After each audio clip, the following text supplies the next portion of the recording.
Olá pessoal, tudo bem com vocês? Nosso clipe de abertura mostra cenas referentes à água, às correntes marítimas, a própria questão da importância da água hoje para o mundo. E dessa forma, o tema da nossa aula de hoje é correntes marítimas, plataformas continentais e o litoral brasileiro. Então, dando início à nossa aula, vamos agora estudar um pouco sobre as correntes marítimas. Como elas se formam e quais as influências dessas correntes para as populações. As correntes marítimas são formadas a partir de diferenças em relação à temperatura e também em função da pressão no nível dos oceanos. Como existem diferenças entre as latitudes do globo, por exemplo, quanto mais próximo aos polos eu tenho maior quantidade de frio, e quanto mais próximo à região do Equador, maior a quantidade de calor, as diferenças na água que circula entre os oceanos do Polo Sul em direção ao Equador, por exemplo, vão acabar de alguma forma contribuindo para que ocorram correntes de diferentes níveis em termos de temperatura, pressão e também salinidade, ou seja, a quantidade de sal presente nessa água. Como, na verdade, o homem dividiu o globo a partir de alguns oceanos também, eu vou ter uma diferença gradativa em relação às áreas de ocorrência das principais correntes. Mas, na verdade, a água que circula no globo é a mesma. A diferenciação a partir dos oceanos é apenas de critério geográfico, porque, na verdade, a água ela ocorre principalmente, ela circula, aliás, principalmente dos polos em direção ao Equador e vice-versa. Agora, as correntes marítimas vão ter uma grande influência principalmente na questão econômica no mundo hoje. À medida que eu tenho uma diferença de temperatura entre uma corrente fria para uma corrente quente, na medida em que essas correntes se chocam, digamos assim, eu vou ter um processo de ressurgência. Processo esse que pode, inclusive, influenciar a questão da pesca em áreas como, por exemplo, no Peru. No litoral peruano eu vou ter uma diferença nas temperaturas das águas oceânicas, principalmente no Oceano Pacífico, e essa diferença na temperatura vai fazer com que algumas espécies de peixes mais adaptadas a um clima frio possam, de alguma forma, prevalecer nessa área. As correntes marítimas também influenciam na questão climática do globo. Em áreas onde a corrente é fria, eu posso ter a formação de um deserto, principalmente na associação entre a corrente marítima e o relevo. Um exemplo clássico dessa influência foi a formação do deserto de Atacama, no Chile. Deserto esse que foi originado principalmente em função da questão das correntes frias, no caso a corrente de Humboldt, que influencia na questão climática a partir da formação das chuvas na área, só que essas chuvas não chegam até as áreas continentais do Chile em função da existência da Cordilheira dos Andes. Então, como não ocorrem muitas chuvas naquela área, eu vou ter a formação na sequência de um deserto, no caso do deserto de Atacama. Mas será que a população nas ruas consegue diferenciar as correntes e saber o que são realmente as correntes? Nossa equipe foi até a rua perguntando isso. Roda aí.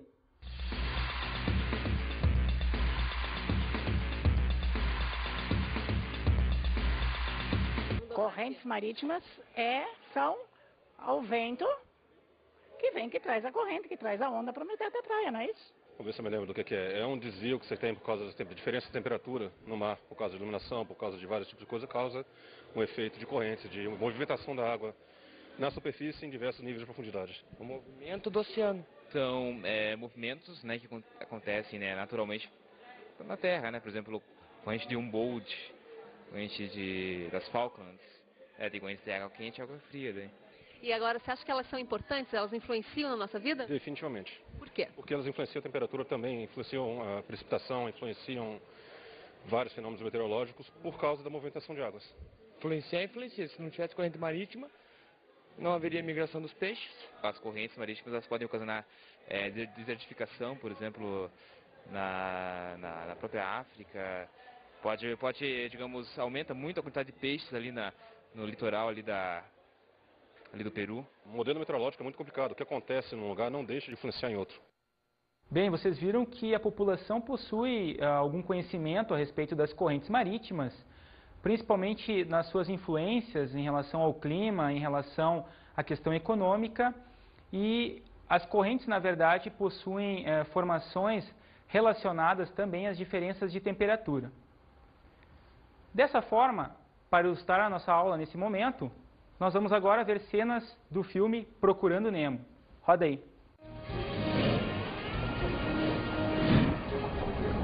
Aí, a gente chegou, irmão! Dá um sinal! A estação tá aí, cara! Onde? Não dá pra ver! Ali! Eu já vi! Tá falando desse redemoinho de terror? É isso aí, irmão! É claro que é. Primeiro, escolhe um parceiro pra sair! Seu parceiro tá no esquema! Tá! Já é! O esguicho agora vai dar um toque de como sair na malandragem! Boa tarde! A gente vai fazer um salto bonito hoje! Tá legal dar um cutback quando bater na parede. Tem uma guinada sinistra no fundo, então cuidado! Não esquece, rema, põe e surfa! Ele tá querendo dizer alguma coisa, eu sei disso. Olha só, você é muito legal, mas eu não tô entendendo nada. Repete a primeira frase. Vamos, água viva! Vai, vai, vai!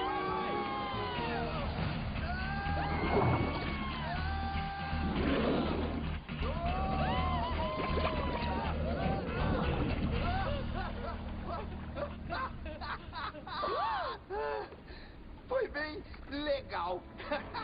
Gostei de verdade. Olha lá, tartarugas! Mandou bem! Agora virem essas nadadeiras pro outro lado e nadem em frente pra Sidney!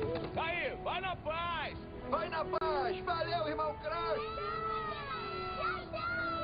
Manda um abraço pro teu filhote! Bem, vocês viram que o filme mostra cenas aí dos peixes, é um desenho animado, né, mostrando os peixes circulando nas correntes, a própria existência das correntes, quando aparece uma corrente, aí os peixes pegam literalmente essa corrente para adquirirem maior velocidade. E é um filme interessante para ilustrar essa questão da formação das correntes e as suas atuações em relação, inclusive, aos cardumes de peixes. Nosso próximo ponto agora é o estudo das plataformas continentais. As principais influências das plataformas, tanto em relação aos critérios de relevo, quanto em relação aos critérios econômicos decorrentes da existência dessas plataformas. Hoje, no Brasil, a plataforma continental tem uma grande importância, principalmente em termos econômicos. É justamente nessa área de plataforma que ocorre a prospecção do petróleo brasileiro.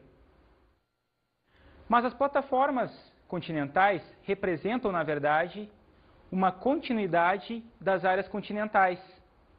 Só que essas áreas estão, na verdade, submersas.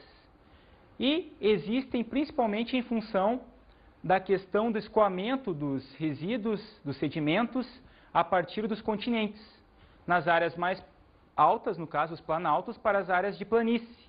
Então eu vou ter a formação de uma espécie de relevo continuado, onde as plataformas continentais serão, na verdade, bacias sedimentares, ou seja, depósitos de sedimentos.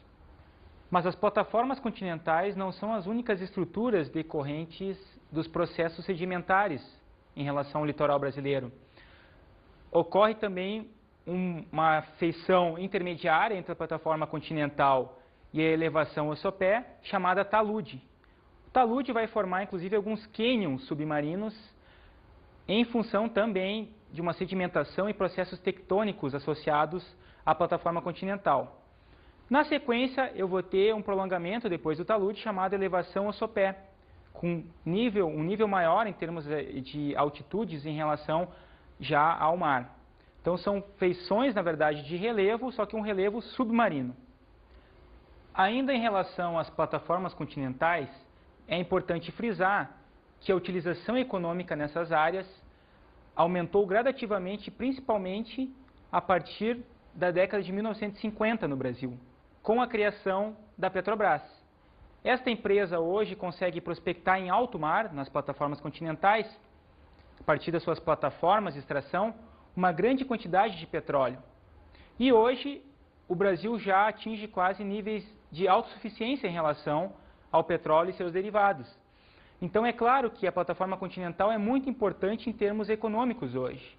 É justamente nessa área que o Brasil vai investir a maior parte dos seus recursos, principalmente visando buscar novas fontes, novas áreas de extração para o petróleo no Brasil.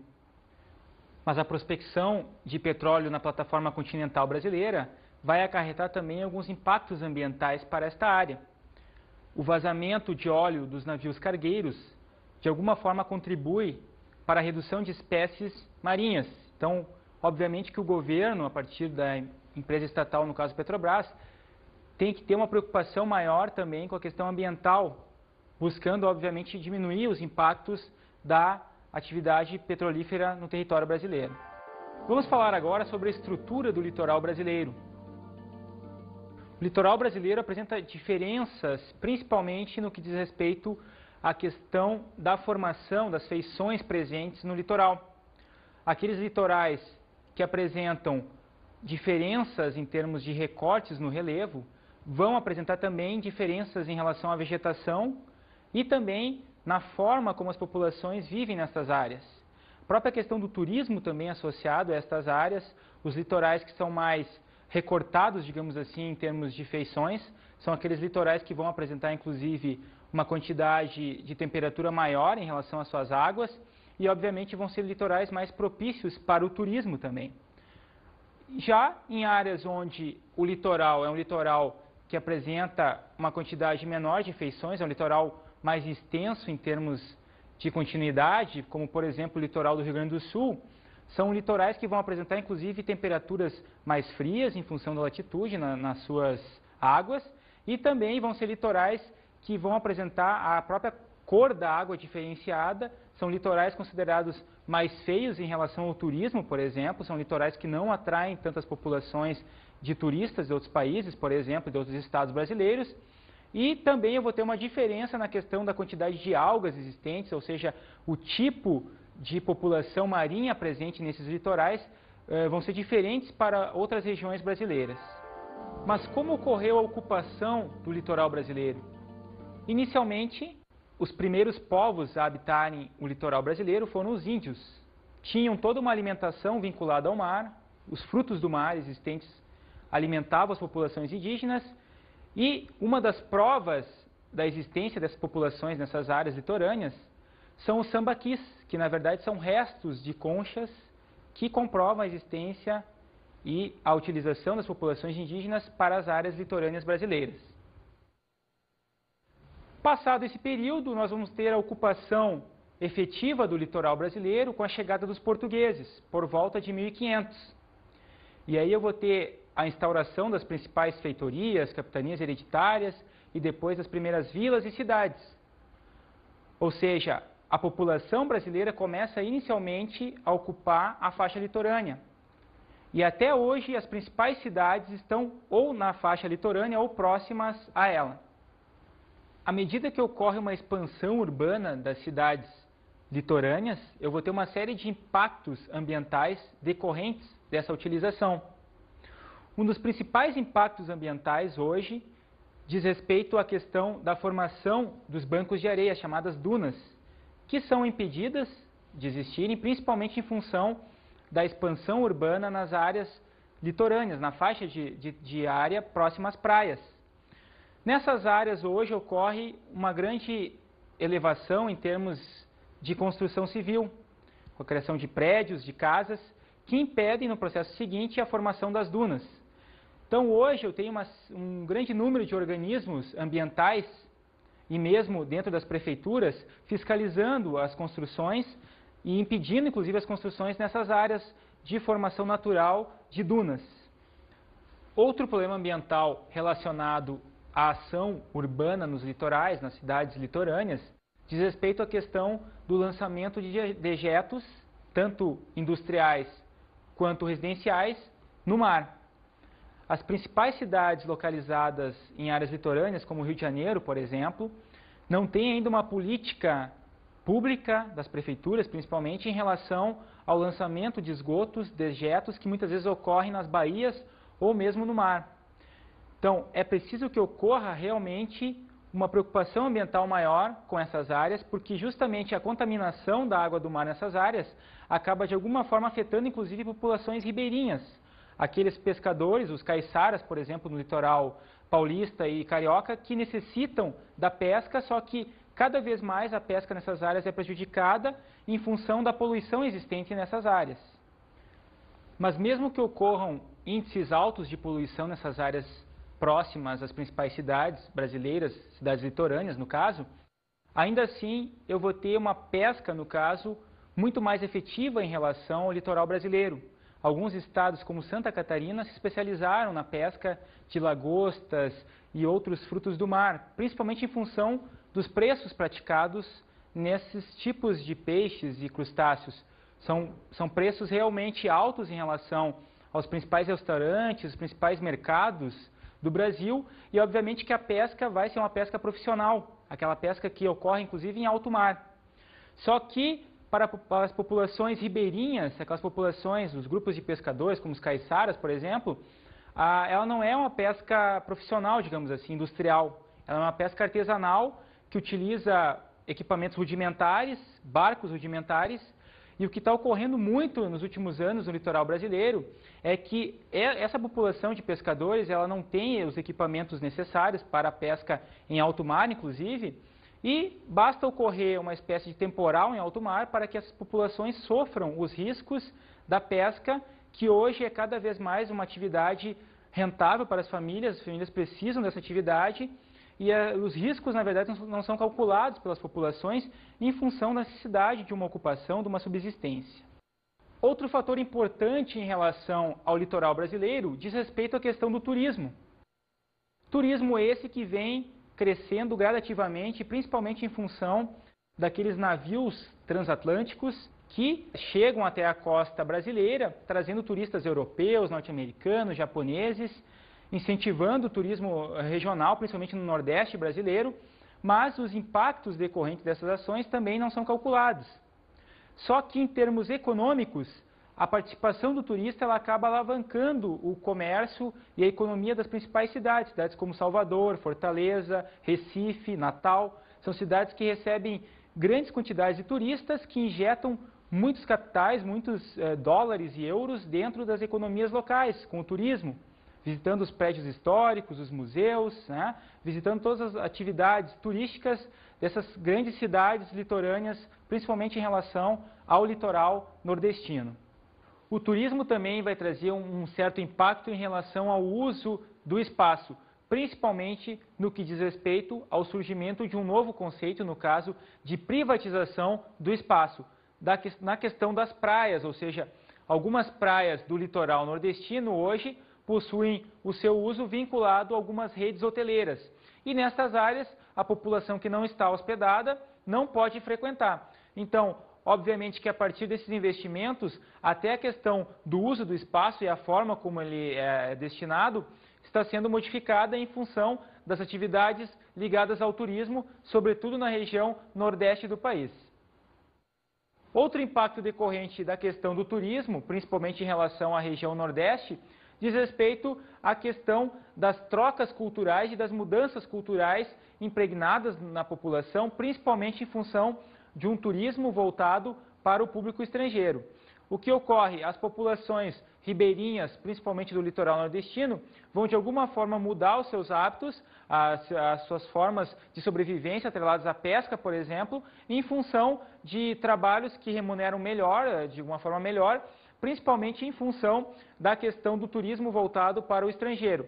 Então, aquelas populações que até então praticavam atividades artesanais, coleta e pesca, vão acabar criando toda uma atividade vinculada ao turismo, na questão dos guias, na questão também dos acessos aos comércios mais vinculados ao turismo, e vão de alguma forma alterar também os seus hábitos de vida. A prospecção de hidrocarbonetos é um outro fator importante para a economia vinculada à região litorânea. Nestas áreas, principalmente na Bacia de Campos, no litoral do Rio de Janeiro e também no litoral baiano, a prospecção a partir da descoberta da Petrobras de poços de petróleo, de alguma forma fortalecer inclusive a economia dessas regiões. Hoje a Petrobras tem tecnologia já desenvolvida para setores de profundidade, ou seja, a prospecção ocorre a partir da construção das grandes plataformas de prospecção, a partir de uma produção realizada nos estados do Rio de Janeiro e da Bahia, a produção de petróleo vai ser expandida e, obviamente, a partir de algumas leis federais, como aquela lei que vai ser, de alguma forma, efetivada a partir do ano de 1996, ocorre um processo de abertura da prospecção a partir da entrada de empresas estrangeiras no setor de exploração de petróleo em plataformas continentais. Então, algumas empresas dentro daquele grupo das 7 irmãs, como por exemplo a Shell e a Esso, vão começar a prospectar sobretudo na bacia de Campos, no estado do Rio de Janeiro. E esses municípios, no caso que têm as plataformas, como por exemplo o município de Campos e o município de Cabo Frio, vão acabar adquirindo uma grande quantidade de royalties, ou seja, as empresas vão pagar royalties para esses municípios, e esses municípios vão ter uma grande arrecadação de impostos a partir dos royalties. E obviamente que vai ocorrer uma redistribuição a partir dos royalties no sentido da população, ou seja, a partir da melhoria da saúde e da educação desses municípios, ou seja, a partir da prospecção do petróleo, os municípios começam a ter uma grande vantagem econômica e um desenvolvimento também no sentido das principais políticas sociais. A prospecção de petróleo também traz algumas consequências ambientais, principalmente a partir da prospecção em plataformas continentais. Nessas plataformas ocorreram, na verdade, alguns acidentes relacionados tanto à questão do trabalho, ou seja, por alguns acidentes relacionados em função de uma falta de qualificação em alguns casos, ou seja, uma falta de preparo para o trabalho na prospecção, e também em função dos processos decorrentes a partir desses acidentes de trabalho. Ou seja, em algumas plataformas da Petrobras ocorreram acidentes com posteriores vazamentos, esses vazamentos trouxeram consequências ambientais a partir do vazamento, ou seja, eu tive mortandade de peixes e outras espécies nas proximidades da plataforma, e também em relação à segurança do trabalho, eu tive uma redução no número de postos, principalmente em função dos casos de mortes que ocorreram dentro das plataformas. Vejamos agora o papel logístico do litoral. Um papel que está atrelado principalmente a uma ampliação do transporte de cabotagem, que na verdade é um transporte vinculado entre portos marítimos. Por exemplo, o Porto de Santos, que é o porto que tem a maior movimentação, vai, de alguma forma, receber algumas mercadorias provenientes de portos menores, como, por exemplo, o Porto de Rio Grande, no Rio Grande do Sul, que é um transporte que vem, digamos que tendo um aumento, principalmente em função das trocas comerciais acentuadas entre as regiões brasileiras e também no sentido de que os portos menores não têm capacidade para o transporte de mercadorias na quantidade suficiente, principalmente na questão da exportação. Então, em muitos casos, os portos menores precisam deslocar os seus cargueiros, seus navios, em direção ao grande porto brasileiro, que é o Porto de Santos. E a partir dali, em função de um transporte de contêineres muito mais eficiente, as mercadorias chegarão aos seus destinos finais, tanto em relação à Europa quanto aos Estados Unidos e Japão. Eu vou ter, inclusive, um processo de ampliação das exportações brasileiras. Hoje o Brasil consegue de alguma forma aumentar suas exportações, principalmente em função de uma ampliação do sistema portuário e também em função dos novos cultivos agrícolas que ganham mercados internacionais e também na questão industrial, já que o país passa por um processo acentuado de expansão industrial e que consegue inclusive aumentar os seus mercados internacionais.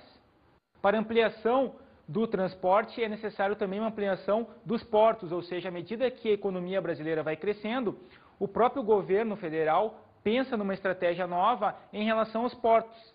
Dessa forma, os principais portos brasileiros começam a receber novos investimentos para suas modernizações.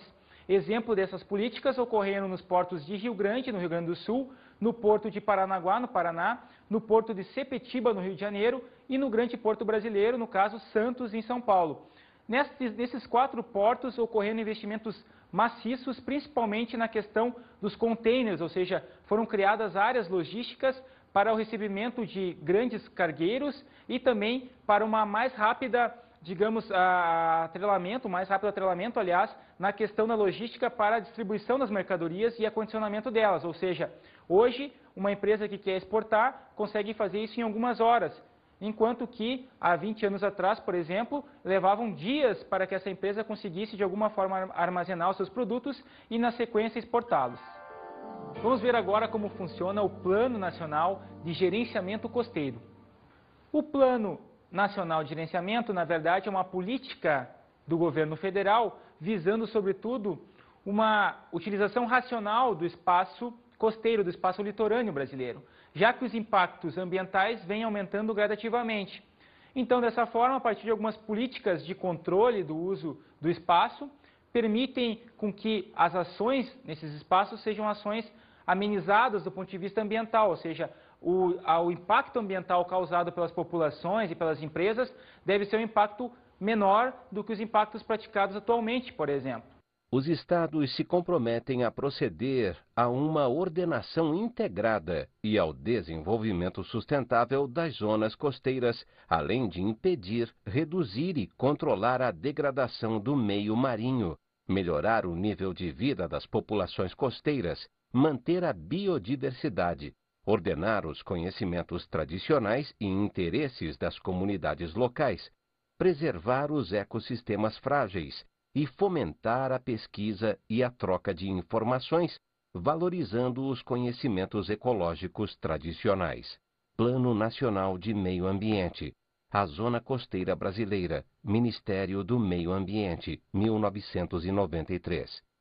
Vocês viram aí que esse plano, na verdade, nacional de gerenciamento costeiro, está atrelado a uma política da ONU, que ocorre principalmente no ano de 1992, com a Conferência das Nações Unidas para o Meio Ambiente e o Desenvolvimento. Então, a partir de um capítulo específico atrelado à questão do uso das zonas costeiras e marinhas, o próprio Brasil vai se adaptar a essas normas e vai criar um Plano Nacional de Gerenciamento Costeiro. A Conferência das Nações Unidas para o Meio Ambiente e o Desenvolvimento do ano de 1992, realizada no Rio de Janeiro, também trouxe uma grande consequência para a soberania das nações. Um grande exemplo disso é que, a partir dessa conferência, foi estabelecido o critério de revogação das chamadas 200 milhas de soberania dos países, ou seja, o Brasil tem uma soberania de 200 milhas em relação ao Oceano Atlântico. Dentro dessas 200 milhas, a partir da costa brasileira, o Brasil pode, inclusive, colocar sua marinha mercante e proteger esse território.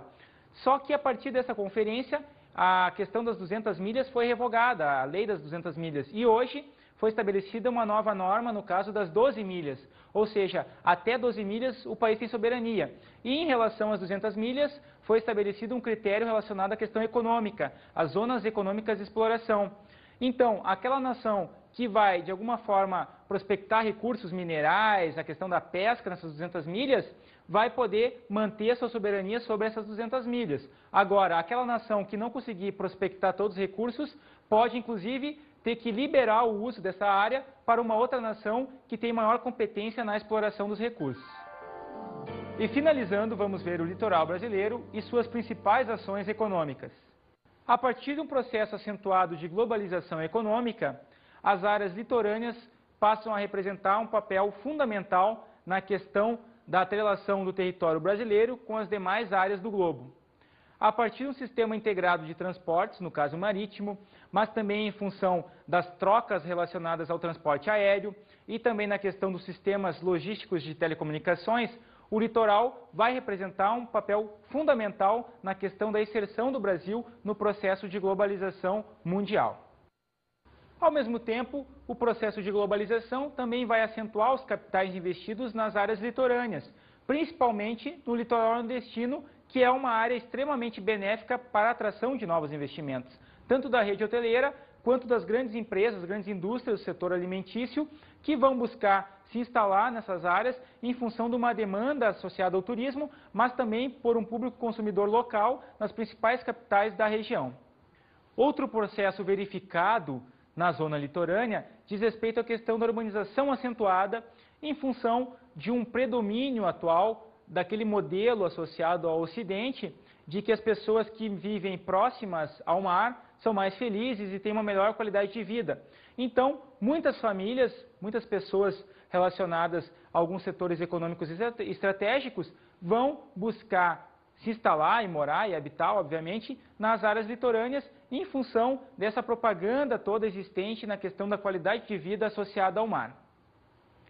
Bem, pessoal, em relação ao tema das correntes marítimas, plataformas continentais e o litoral brasileiro, era isso que tínhamos para a aula de hoje. Espero que vocês tenham gostado e vamos agora às nossas dicas de estudo.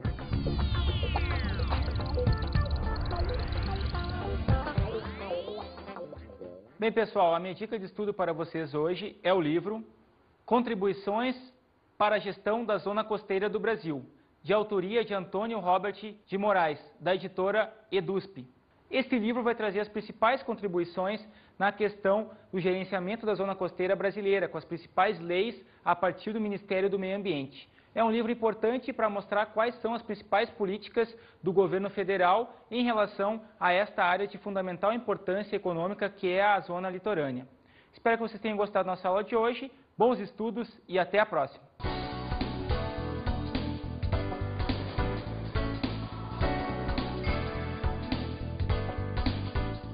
Na aula de hoje estudamos as correntes marítimas. As principais influências das correntes marítimas na questão climática, inclusive na formação dos desertos, e suas importâncias em relação à questão econômica, principalmente atrelada à questão da pesca.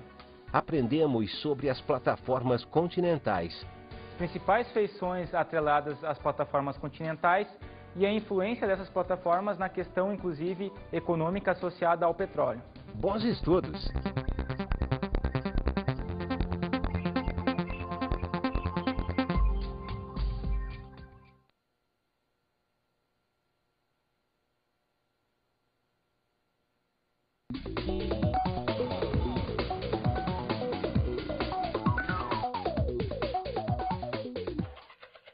Bem, professor, uma dica de estudo importante para a questão das plataformas, questão da zona litorânea brasileira e das correntes marítimas, é que você mostre para os seus alunos que a partir de uma evolução tecnológica, o próprio Brasil começa a colher os frutos de um desenvolvimento tecnológico vinculado à questão do petróleo. E hoje o país passa a ser, inclusive, reconhecido internacionalmente como uma grande nação na questão relacionada à geopolítica, inclusive, do petróleo. Espero que você tenha gostado da nossa aula de hoje. Bons estudos e até a próxima.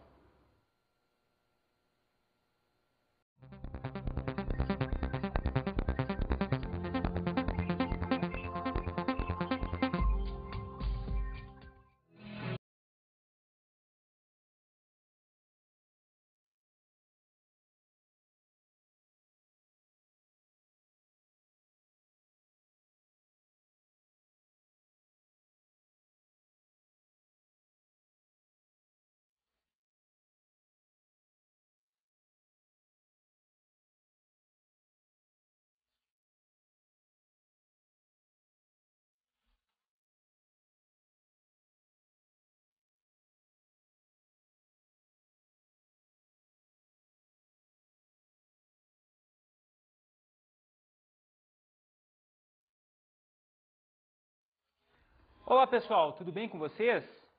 Nosso clipe de abertura mostra cenas referentes à água, às correntes marítimas, a própria questão da importância da água hoje para o mundo. E dessa forma, o tema da nossa aula de hoje é correntes marítimas, plataformas continentais e o litoral brasileiro. Então, dando início à nossa aula, vamos agora estudar um pouco sobre as correntes marítimas. Como elas se formam, principalmente, elas circulam, aliás, principalmente dos polos em direção ao Equador e vice-versa. Agora, as correntes marítimas vão ter uma grande influência principalmente na questão econômica no mundo hoje. À medida que eu tenho uma diferença de temperatura entre uma corrente fria para uma corrente quente, na medida em que essas correntes se chocam, digamos assim, eu vou ter um processo de ressurgência.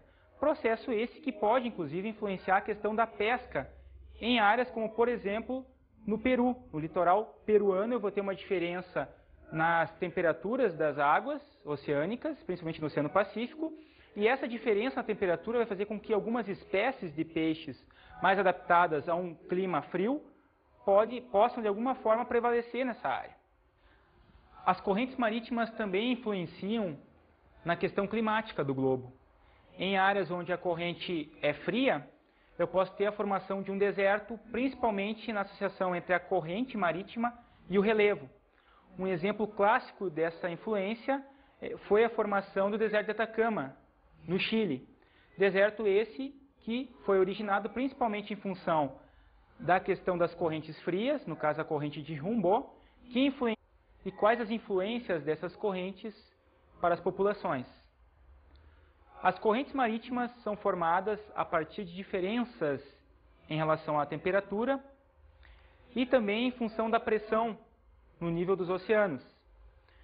Como existem diferenças entre as latitudes do globo, por exemplo, quanto mais próximo aos polos eu tenho maior quantidade de frio, e quanto mais próximo à região do Equador, maior a quantidade de calor, as diferenças na água que circula entre os oceanos do Polo Sul em direção ao Equador, por exemplo, vão acabar de alguma forma contribuindo para que ocorram correntes de diferentes níveis em termos de temperatura, pressão e também salinidade, ou seja, a quantidade de sal presente nessa água.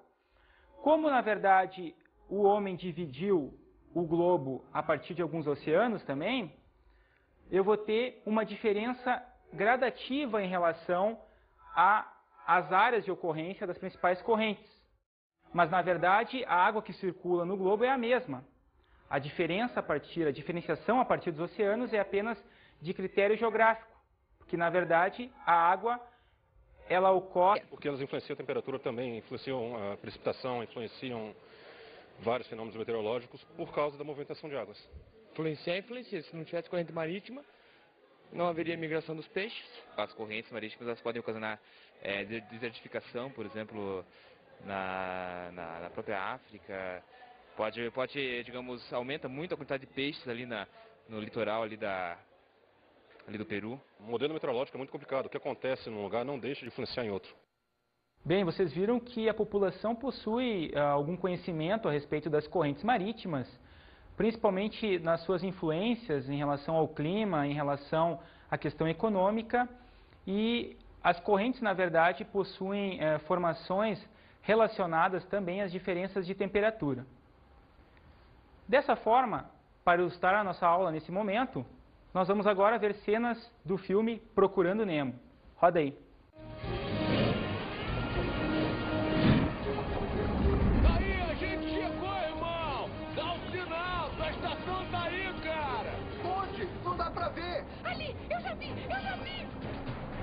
Tá falando desse redemoinho de terror? É isso aí, irmão! É claro que é. Primeiro... Inicia na questão climática a partir da formação das chuvas na área, só que essas chuvas não chegam até as áreas continentais do Chile em função da existência da Cordilheira dos Andes.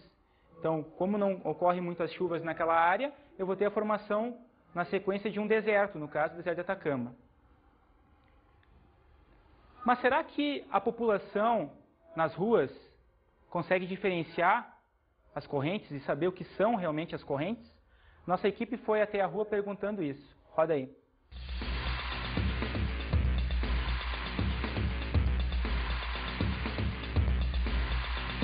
Correntes marítimas são o vento que vem, que traz a corrente, que traz a onda para o meio da praia, não é isso? Vamos ver se eu me lembro do que é. É um desvio que você tem por causa da diferença de temperatura no mar, por causa de iluminação, por causa de vários tipos de coisa, causa um efeito de corrente, de movimentação da água na superfície em diversos níveis de profundidade. O movimento do oceano. São movimentos, né, que acontecem, né, naturalmente na Terra, né? Por exemplo, corrente de Humboldt, corrente das Falklands, tem corrente de água quente e água fria. Né?